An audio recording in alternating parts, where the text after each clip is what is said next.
cela devient ta propriété. Les problèmes qu'on traverse, quoi. Enfin, voilà, les épreuves qu'on a, et en parler avec son frère pour qu'il nous aide dans la prière aussi. Je traverse des problèmes, des moments. Ouais. Je ne m'épouserai pas, moi. Je ne l'épouserai pas. Le jour où je l'épouserai, il n'y a personne qui peut me l'enlever. Tout le problème, c'est dans le langage que tu tiens. Si tu dis que tu as trop de problèmes, tu pries, ma situation ne change pas. Je prie, ma situation ne change pas. Ce n'est pas ma prière qui fera changer la situation. Croyez que vous l'aviez reçu. Et vous le verrez s'accomplir. Donc commence déjà à voir l'exaucement dans le monde de l'invisibilité pour traduire le monde de l'invisibilité dans la visibilité. Mais si tu ne vois pas ton miracle dans le monde de l'invisibilité, le monde du surnaturel, tu ne traduiras jamais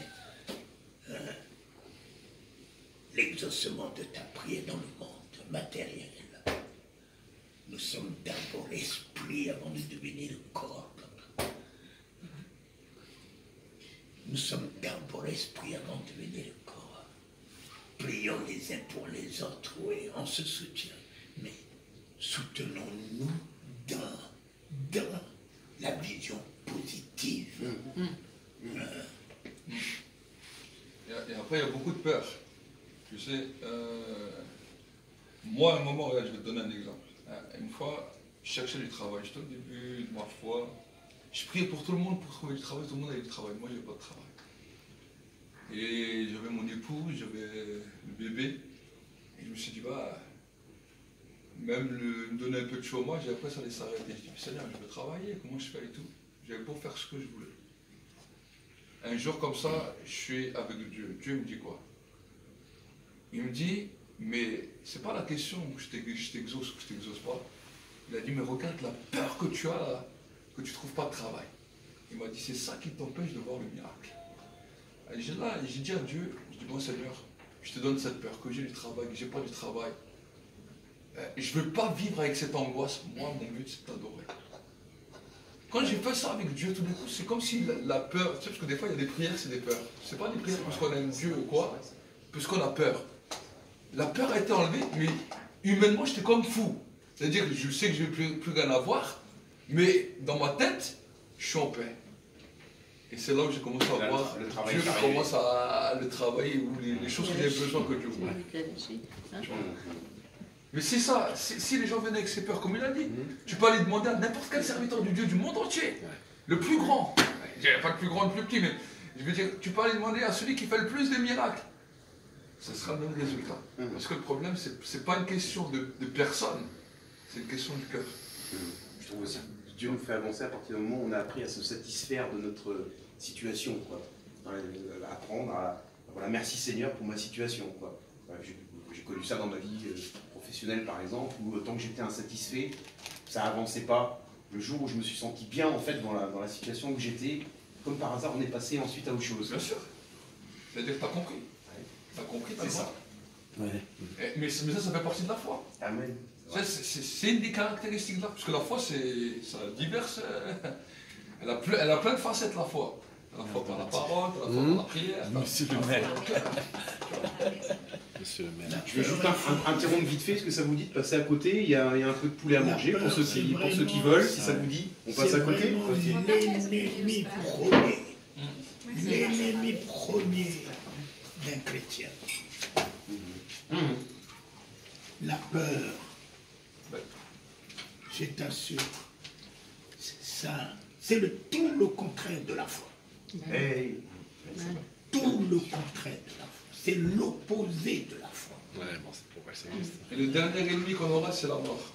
Et combien de chrétiens ont encore peur de la mort? La peur. Et encore, c'est ce que tu redoutes, tu crains qui va t'arriver. Si tu ne te libères pas de la peur, mais tu ne verras jamais l'exaucement de tes prières. Jésus n'a jamais cessé de dire, ne craignez rien. N'ayez pas peur. Ne craignez rien. Même Pierre, quand Pierre lui a posé la question, est-ce que c'est bien toi? Il a répondu à Pierre, je ne suis pas un fantôme, c'est bien moi. Et quand Pierre, il a donné l'ordre, à Pierre, mais il a commencé par dire à Pierre, ne crains pas. Ne crains pas, viens. Il a commencé à placer d'abord les effets négatifs de la peur. Ne crains rien. Viens. Mais Pierre, sur le viens, s'est engagé.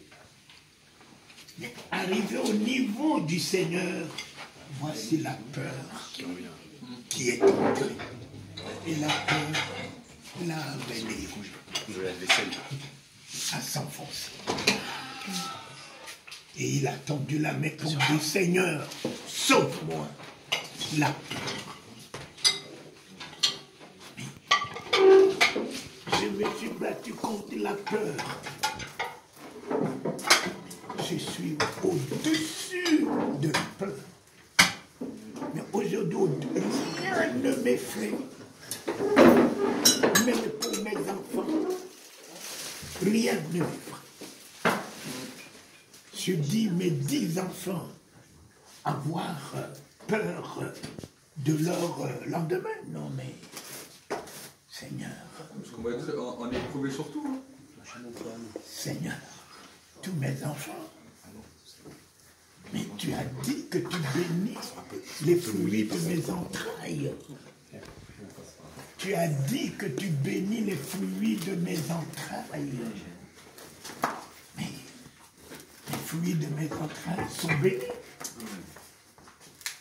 Même s'il n'y a pas un signe d'ouverture, il n'y a pas un signe de réussite, ça ne me déconcerte pas du tout. Mais tant qu'il est le fruit de mes entrailles, il est béni. Amen. Il est béni. Quand mon enfant arrive à trébucher, je lui dis, mon fils, mais tu as de la valeur. T'as pas tout exploité la valeur que tu incarnes. L'année prochaine, fais un petit effort. Il y a encore des réserves. Il y a encore des réserves. Exploite. Exploite ce qui est en réserve en toi. Et tu verras ce que, et c'est fini, l'enfant découvre qu'il a des potentialités, qu'il n'a pas tout exploité. Et quand il commence à mettre ses potentialités en évidence, les voici, premier. Ils ont tous été premier. Bac avec mention excellent. Et les licences et tout cela. Celui qui fait le docteur en pétrole, il n'a que des trucs honorifiques. Shalom. S'efface n'en parlant pas du tout. S'efface, c'est un génie.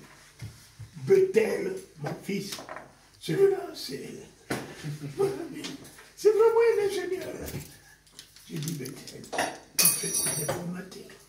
C'est pas en ce qu'on t'enseigne. Demande au Saint-Esprit. Ce qu'on t'enseigne, c'est de la connaissance. Demande au Saint-Esprit qui est l'informaticien chevronné. Il va t'introduire dans les révélations. Aujourd'hui, il s'est retrouvé dans les bourses. Et là-bas, on ne prend pas un black. Il est le seul black. Parce que je lui ai dit, ne vois pas le médiocre, vois l'excellence, mon fils. Vois l'excellence. Ce que nous faisons est que ici, demain la nuit centrafricaine va retrouver sa stabilité. Demain, ça ne sera plus le fils de Taligano, ça sera Tamara. Aux États-Unis, les Américains ne peuvent t'approuver que tu es au bas de valeur. Sur base de valeur. Tu ne peux rentrer dans des églises aux États-Unis que sur base de valeur. Oh, quand tu n'es pas une valeur, tu n'es pas une valeur. Mais quand tu es une valeur, tout le monde court après toi. Mais il faut travailler pour être une valeur. Jésus a commencé à travailler 40 jours avant de rentrer et être une valeur. Voilà. Ouais. Houphouët-Boigny envoie un avion à Bangui me chercher. Mais parce qu'Houphouët-Boigny a vu au stade, Houphouët-Boigny, les paralytiques bondir, les aveugles recourir la vie au stade Houphouët-Boigny en 90. Je suis devenu l'ami de Bongo, parce que Bongo a vu ce qui s'est passé au stade. Et à l'hôpital au chevet de son épouse, j'étais là. On va me chercher dans le quartier, dans des Mercedes climatisés. J'arrive à l'hôpital, les deux chefs d'État, son père, chef d'État, son mari, chef d'État, me saluent avec deux mains. Alors, il ne faut pas me parler de l'argent. On a mis des gros poissons comme ça. Le Seigneur Crémisi Jaché, il met à mon compte.